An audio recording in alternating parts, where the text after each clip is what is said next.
This break is brought to you by Netflix. For a free 30-day trial, head over to netflix.com/GameBreakerTV.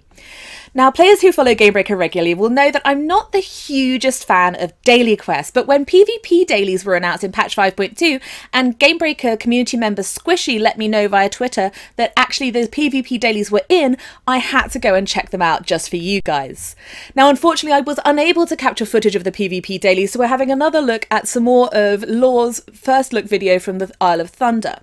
So the first step to get to these dailies is to unlock the daily quest zone. When I realised this, I thought, oh no, this is going to take forever, but actually it was pretty fast. So on arrival in the Vale of Eternal Blossoms, your character will receive an automatic pop-up quest that leads you to your faction's scout in a small camp near the Shadowpan garrison. So Horde, from the flight point you need to go north, east, Alliance you need to go southwest from the flight point. Don't get them mixed up, they get really angry otherwise. The scout will then fly the player to their faction ships, which are stationed near the Isle of Thunder, so then the player hands in that auto pop-up quest to the faction leader. Then either Jaina Proudmoore or Lorthamar Theron, depending on who you're looking at, will hand the player a quest to complete a solo scenario assault on Troll City, basically. So go through it. It'll only take about 10 to 15 minutes depending on your gear. I, as a Fire Mage Elemental Shaman, I was finding the Alliance version trickier than the Horde one. I did this 4 times, guys, just for you. So on completion of the scenario, you actually need to right-click your character panel and leave the instance. It's a little bit confusing because you're all on your own anyway, but you'll find yourself in the daily quest start zone, and by seeking out the table with the assignment map on it, you will be given the option window, which you can see in the article below. This gives you the choice to pick your assignment for the day, and you can either choose to aid the Sunreavers or the Kirin Tor against the Thunder King's forces, or the PvP option to aid the Sunreavers against the Alliance and Kirin Tor, or aid the Kirin Tor against the Horde and the Sunreavers. And you should note, and this is a really big note, guys, that taking the PvP option, even on a PvE server, will flag you for PvP until you have completed all the daily quests for that day and handed in this final quest to pick up your reward, or abandon those quests. And obviously it's actually 5 minutes after that point, because when you take off a PvP flag on a PvE server, there's a 5-minute delay before you're actually unflagged. On a PvP server, obviously you're flagged anyway, so there's no big deal there. You should also note that once you have chosen your assignment for the day, you cannot change your mind. So there's no way you can go back and say, oh, I don't want to do the PvP one anymore, I want to switch back to PvE. So just make sure that you're certain about this before picking that option.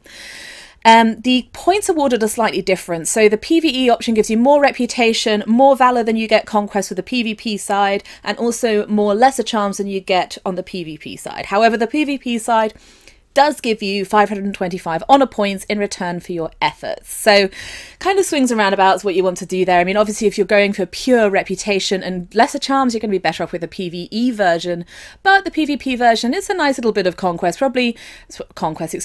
probably equal to your first battleground win of the day, something along those lines, maybe a little bit more there. And to be honest, unless you're struggling with huge occupation for the opposite faction, these quests aren't actually going to take you that long. So the question is, for me, what I wanted to find out here was, are they really PvP dailies? And the answer to that is kind of yes and no. Not dissimilar to the Dominance, Offensive and Operation Shield Wall dailies on a PvP server, they put you into a position where you're likely to have to engage in PvP. They're not specifically PvP quests. So there is a quest in the pack of take out 10 of the opposite factions, I forget the word they use, but soldiers, basically, let's say that for now. And that basically will mean that you can either take out NPCs or actual players of the opposite faction. But I guess because there's the possibility that there might not actually be any players around when you're trying to do your dailies, then it's kind of a good thing to have the NPC option there. The PvP element basically comes in because you're carrying out these quests in the opposite faction's daily hub. And I mean, I've done both the Horde quest and the Alliance quest, so I really hope you appreciate the effort I've gone to here. For you guys, there is on both sides, there's a quest that requires you to get right inside the opposite faction's quest hub.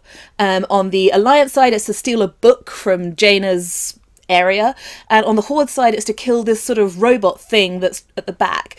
Both of these are tricky. I definitely had to have a few tries to kill the robot thing on my PTR Fire Mage. Not having set up my keybinds didn't exactly help, but they're difficult quests, and they're going to be a heck of a lot more difficult if there's a ton of the opposite faction out to get you as well. And bear in mind, of course, that other players will be flagged for PvP as well. There's none of that trying to step in their AoE nonsense going on here. But it's interesting. They're not really full-on PvP quests, but I think they're a good adaptation. So my question to you is, what's your take on this? What do you think? Are these PvP dailies? Are they PvP enough? Are they too PvP? Are you just going to be skipping them and taking the PvE option? What do you think about these PvP dailies? Do leave a comment in the article below. I love hearing from you guys. And as always, keep it locked and dialed to Gamebreaker TV for all your gaming needs.